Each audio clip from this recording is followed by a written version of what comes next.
ফিরআউনের মার খেয়ে খেয়ে ফিরআউনের মার খেয়ে মূসা আলাইহিস সালাতু ওয়াস সালাম দিশেহারা। রাষ্ট্র ক্ষমতায় আছে ফিরআউনকে, রাষ্ট্র ক্ষমতায় কে? ফিরআউন। রাষ্ট্র শক্তিকে ব্যবহার করে।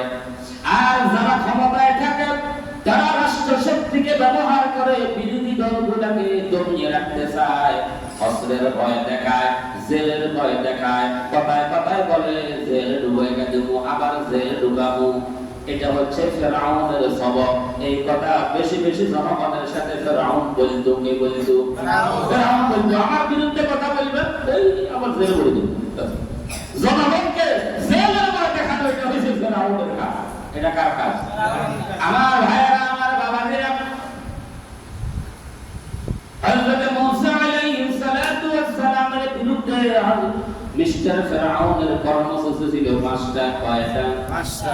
এক নম্বর কর্মসূচি হলো ইন্না ফিরআউনা আলা ফিল আরদি। এক নম্বর কর্মসূচি সূরা কসস। সূরা কসস সম্ভবত ৫ নম্বর আয়াত শুরু থেকে। আল্লাহ রাব্বুল আলামিন এই ঘটনাটা আল্লাহর নবীকে শোনাচ্ছেন, আমাদেরকে শোনাচ্ছেন। আল্লাহ রাব্বুল আলামিন বলেন, ও আমার হাবিব মুহাম্মদ বলেন সাল্লাল্লাহু আলাইহি ওয়াসাল্লাম, আপনি মূসা আর ফিরআউনের সত্য ঘটনাটা আপনি আপনার উম্মতদেরকে শোনান। এই জন্যই শোনান, তারা শুনলে তাদের উপকার হবে। তাদের কি হবে? উপকার হবে। মূসা আর ফিরআউনের সঠিক ঘটনাটি আপনি আপনার উম্মতদেরকে শোনান। এই ঘটনাটা সত্য না? তুলু আলাইকা, আল্লাহ পাক বলতেছেন এই ঘটনাটা সত্য ঘটনা। এটা আপনি আপনার উম্মতদেরকে শোনান। এই ঘটনাগুলো তারা শুনে লিকাউমিন ইউমিনুন, তাদের উপকার হবে, তাদের ঈমানটা মজবুত হইবে। কাদের? যাদের ঈমান আছে। সুবহানাল্লাহ। আমার ভাইয়েরা, আমার বাবাজিরা, মিস্টার ফিরআউন হযরত মূসা আলাইহিস সালাতু ওয়াস সালামের বিরুদ্ধে কর্মসূচি দিল পাঁচটা। কয়টা? পাঁচটা। এক নম্বর কর্মসূচি হলো ইন্না ফিরআউনা আলা ফিল আরদি। ফিরআউন অহংকারী আচরণ করত। কি আচরণ? অহংকারী আচরণ। কথায় বলা যাবে না, কথাই বলা যাবে না, কথা বললেই দোষ। ফিরআউনের সামনে কথা বললেই কি দোষ, কথাই বলা যাবে না, কথাই বলা যাবে না। কথা বললেই তাদেরকে গালি দেয়, তাদেরকে বিভিন্ন ধরনের ট্যাগ দিয়ে তাদেরকে গালি দিয়ে তাদেরকে দমিয়ে রাখার চেষ্টা করে। তারা এখানে কি করে? তাদের এই দেশে কি? তাদেরকে এই দেশ থেকে বিদায় করে দেন, তারা এই দেশে থাকার কোনো অধিকার নেই। বিভিন্ন ভাবে ফিরআউন মূসা আলাইহিস সালাতু ওয়াস সালামের বিরুদ্ধে অহংকারী আচরণ করে। কি আচরণ? অহংকারী আচরণ। কথাই বলা যাবে না, কথা বললেই দোষ। হ্যাঁ, আপনারা তো বুঝে না, আপনারা কি বুঝেন? আপনারা জেনে কথা বলার দরকার কি? আর যদি এখানে গরম করে দিয়ে আর কম তো এবার আপনারা রাখা দিল যাও উপরবাদ দিয়ে ঠিক আছে। কথা ঠিক কি? আহা, আমার ভাইয়েরা, আমার বাবাজিরা, জমিনে যখন অন্যায়, অবিচার, জুলুম, নির্যাতন শুরু হয়, আর ওই জনপদের লোকেরা যদি এটার প্রতিবাদ না করে,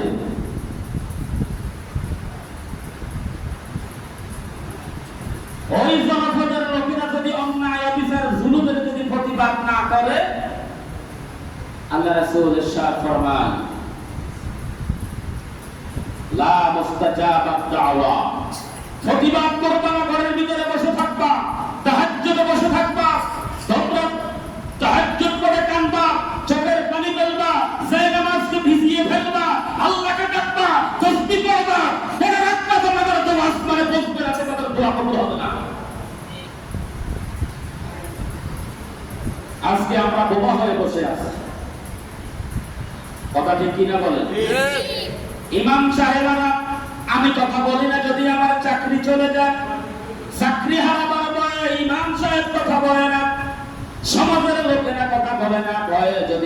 মামলা দিয়ে দে, হামলা করেন। ব্যবসায়ীরা কথা বলে না, যদি আমার দোকানপাটটা জ্বালাইয়া দে, আমার দোকানপাটটা যদি বন্ধ করে দে। এই যে ভয় দিয়া, অন্তরের ভিতরে ভয় ঢুকাইয়া জুলুম আর নির্যাতন, স্টিমুলার আর অন্যায় অবিচার দিয়ে জমিনটাকে ভরপুর করে দেওয়া হয়েছে। আর আমরা সবাই বোবা হয়ে বসে আছি, কেউ কথা বলি না। আমি কথা বলি না, আমার চাকরি চলে যাবে। আপনারা কথা বলেন না, আপনাদের মামলার ভয়ে, হামলার ভয়ে, ব্যবসা হারাবার ভয়ে। আমার আল্লাহ ফরমান, যখন কথা বলবা না, প্রতিবাদ করবা না, তাহাজ্জুদে থাকবা, তাসবিহ পড়বা, দোয়া করবা, কান্না চোখের পানি দিয়ে বুকটা বেশিয়ে ফেলবা, বুক বাসাবা, মনে রাখবা তোমাদের দোয়া লা মুস্তাজাবাত দাওয়া, তোমাদের এই দোয়া কোনোদিন কবুল হবে না, তোমাদের দোয়া কবুল হবে না। দোয়া করতে থাকো, দোয়া কবুল হবে না। আর আমাদেরকে বলেন কোনটা হুজুরেরা জিন হিনে খা, জিন হাইয়েন খা, তো দেন না আমরা হুজুরা বলেন মুখ পবিত্র আছে, দোয়া করেন কবুল হবে।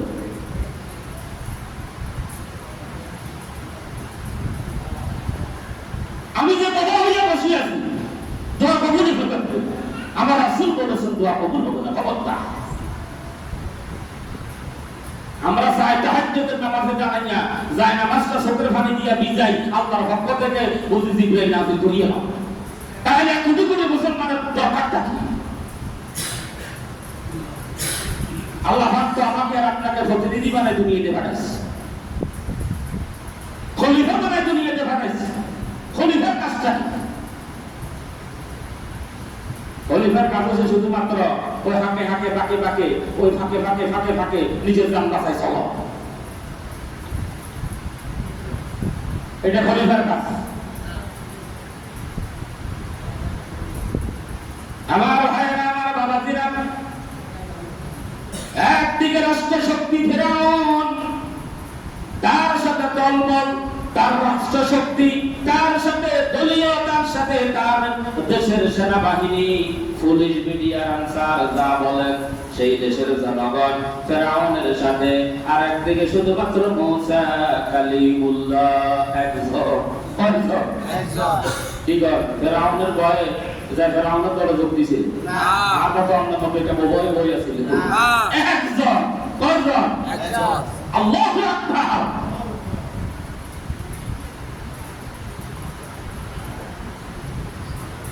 একজন মাত্র।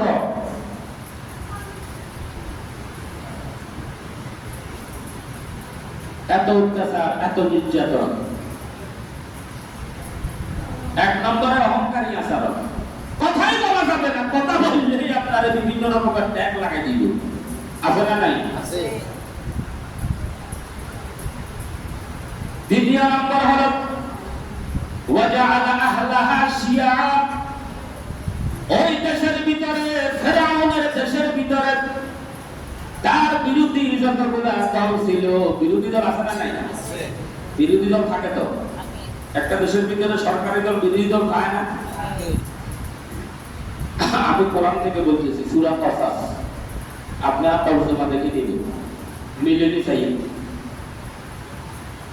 ফেরাউন চিন্তা করছে দল বেগুনের তো ৭১ দল বেতন না, বেগুনের ৭১ দলিলে এখন যদি আমরা চাবি ধরে আগে উঠতে ফেরাউন বুদ্ধি করি আগে একটার লগে একটা লাগাই দিছে, একটার লগে একটা লাগাই দিছে। ওয়াজআলা আহলাহা শিয়া। এমন কৌশল করছে, কৌশল করি ওই দেশের জনগণকে একজনের লগে একজনের লাগাই দিছে, একজনের লগে একজনের লাগাই দিছে। কৌশল করি একজনের লগে লাগাই দি বিভিন্ন দলে, বিরোধী দলের বিভক্ত করে দিছে। এখন ঘরের ভিতরে বাইরে যদি সভা থাকে, সবাই যদি এক মতে এক জায়গা থাকে, শক্তি বেশি না কম? আর যখন সভা করছে এবার আর শক্তি আছে না, এবার একটারে যখন মারে একটা তো পাল্লা হয়েছে, এটা আরো দুগাতে। আমাদের অবস্থা হয়েছে অনেকটা, হাতেরে মারে, হাতেরে আরো দেখ, অসুবিধা নেই, হাতেরে আরো দেখ, আরো তো দেখ না। এবার যখন নিজেরা করে কি খালি হাতেরে দিব না, আপনারা করব? ওরা কথা বল না, আমাদের দেখতে না, আমরা এটা মনে করছেন। ওয়াজআলা আহলাহা শিয়া। ওই দেশের জনগণকে বিভিন্ন দলে বিভক্ত করে দিয়ে ওই যে তাদের একাত্মবদ্ধ, ওই যে তাদের সংঘবদ্ধ শক্তিটাকে দুর্বল করে দিল ফেরাউন। কি করছে? দুর্বল করে দিয়েছে, এমন ভেজাল লাগাইছে। এখন আপনি আর না মানতে পারেন না, আপনার না মানতে পারেন না। মুসলিম বছরে পর্যন্ত এখন দাগ আছে না নাই?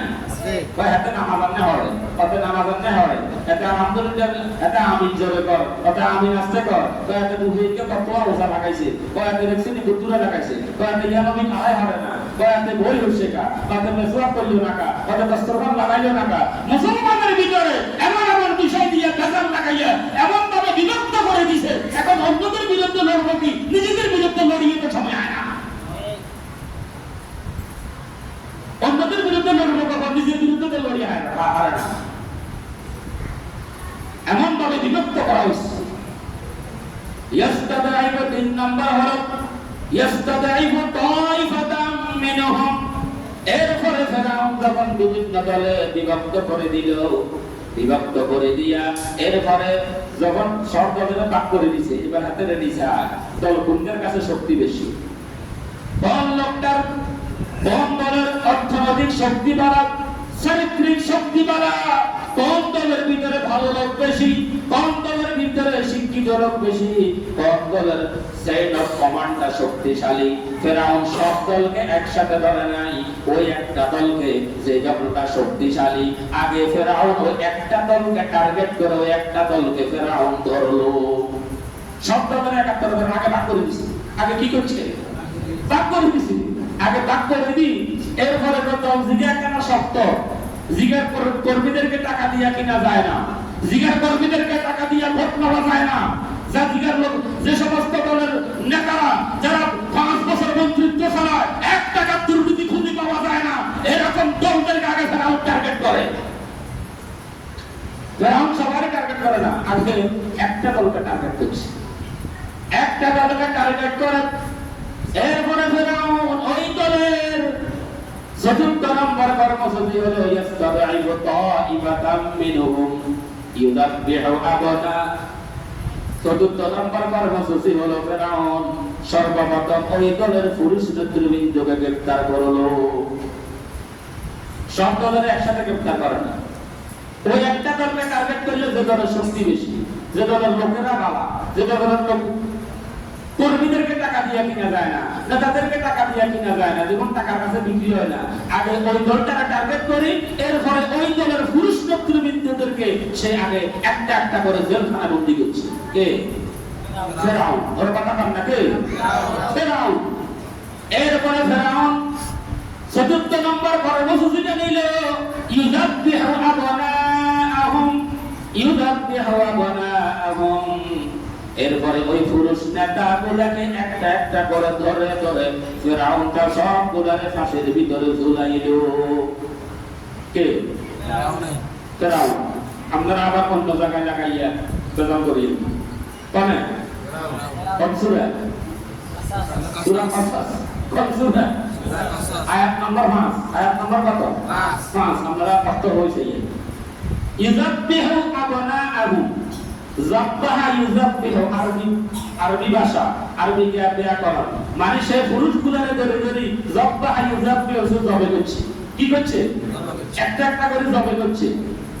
এগুলোর অভাব কিয়া, এগুলোর টেয়াদি কি নাম জানা, এগুলোর ব্যালেন্স করা যায় না, এগুলোর নিজের দলে আনানো যায় না, এগুলোর ইমান বিক্রি করে না, এগুলোর টাকা দিয়ে থেকে ভোট কিনা যায় না, এদেরকে কোনো অবস্থা কোনো কিছু দিয়া তাদেরকে গুনাহের কাজ করানো যায় না। এই জন্য ফেরাউন ওই দলের পুরুষ নেতৃবৃন্দরে দরিয়া নিয়ে এগুলোর জবে করছে। কি করছে? তো আমাদের দেশে তো জবের সিস্টেম নাই, আছে কি? এই জন্য ওলামায়ে কেরাম বলছে যাব্বাহা ইউযাব্বিহু, এই শব্দের এখন ডিজিটাল তাফসীর করলে ওই ফাঁসি দেওয়া। কি দেওয়া? ফাঁসি দেওয়া। আমাদের দেশে তো জবে করেন, আমাদের দেশে দরি দরি কি দেয়? ফাঁসি দেয়। ইউযাব্বিহু আবনাআহুম। ৪র্থ নম্বর কর্মসূচি হলো ফেরাউন ওই দলের নেতৃবৃন্দকে ধরে ধরে এক একজন করে ফাঁসিতে ঝুলাইল। ওয়ায়াস্তাহয়ী নিসাআহুম। এরপরে ৫ম নম্বর কর্মসূচি হলো ফেরাউন ওই দলের পুরুষদেরকে রাস্তায় বের হতে দেয় না। ওয়ায়াস্তাহয়ী নিসাআহুম, পুরুষদেরকে রাস্তায় বের হতে দেয় না।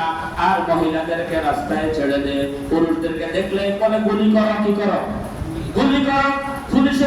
পুরুষেরা রাস্তায় নামতে পারে না, হোস্টেলে থাকতে পারে না, মেসে থাকতে পারে না, বিয়েতে যাইতে পারে না, শ্বশুর বাড়ি পর্যন্ত যাইতে পারে না, বাড়িতে পর্যন্ত আসতে পারে না, নিজের এলাকায় থাকতে পারে না। তাদেরকে তো সন্তরিত করা হয়। তাদের পুরুষদেরকে রাস্তায় নামতে দেয় না কে? ফেরাউন। কে? ওর কথা বুঝুন না, কে? ওয়ায়াস্তাহি নিসাহুম, পুরুষদেরকে রাস্তায় বেরোতে দেয় না, আর মহিলাদেরকে রাস্তায় ছেড়ে দে। মহিলাদেরকে রাস্তায় ছেড়ে দে। মহিলারা রাস্তায় নামি নামি এবার স্লোগান দে। মহিলারা রাস্তায় নামি নামি স্লোগান দে। মহিলাদেরকে রাস্তায় ছেড়ে দে। আমাদের দেশে স্লোগান কন্যাও আবিষ্কার হয়েছিল, ঠিক কিনা বল? পুরুষেরা রাস্তায় নামতে পারে না, নামলে কি করে? গুলি করো। নামলে কি করে? গুলি করো। আর মহিলাদেরকে রাস্তায় ছেড়ে দে। এই কাজগুলি কে করছে? ফেরাউন করছে। আমার ভাইরা, ফেরাউনের এই অত্যাচার, নির্মম নির্যাতন থেকে আমার আল্লাহ হযরত মূসা আলাইহিস সালাতু ওয়াস সালামকে মুক্তি দিয়েছিল। যেদিন মুক্তি দিয়েছিল ওই দিনটাও ছিল মুহররমের 10 তারিখ, আশুরার দিন। বলেন সুবহানাল্লাহ। আমার ভাইরা, আমার বাবাজিরা, আজকের এই পৃথিবীতে পৃথিবীর যত জায়গায় ইমানদারদের বিরুদ্ধে মূসা আলাইহিস সালাতু ওয়াস সালামের অনুসারী যারা, হযরত মূসার মতো আখলাকওয়ালা, চরিত্রবান, মূসার মতো ঈমানের বলিয়ান যারা, যাদেরকে টাকা দিয়ে কিনতে পারে না, ম্যানেজ করা যায় না, নিজের দলে আনতে পারে না, যারা দুর্নীতি করে না, যারা মানুষের উপরে জুলুম করে না, যারা রাষ্ট্রের সম্পদ চুরি করে না, আজকের দিনেও ওই রকম নব্য ফেরাউনেরা তাদের উপরে এমনি করে অত্যাচার চালায়, ঠিক কিনা বলে? চালায় কি চালায় না? আছে না নাই? আর আমরা বোবাই বলছি। আমরা কি আর বোবা? আমার আল্লাহ ফেরাউনকে নাস্তে নাবুদ করছে এই মুহররম মাসের 10 তারিখে। কোন দিনে? মুহররম মাসের 10 তারিখে। এমন ধরা দিছে, কি ধরা? এটা আগামী জুমায় বলবো ইনশাআল্লাহ। কি ধরা না দিছে? কোরআন শরীফে আছে না নাই? আছে। নাই বানাই কইল না।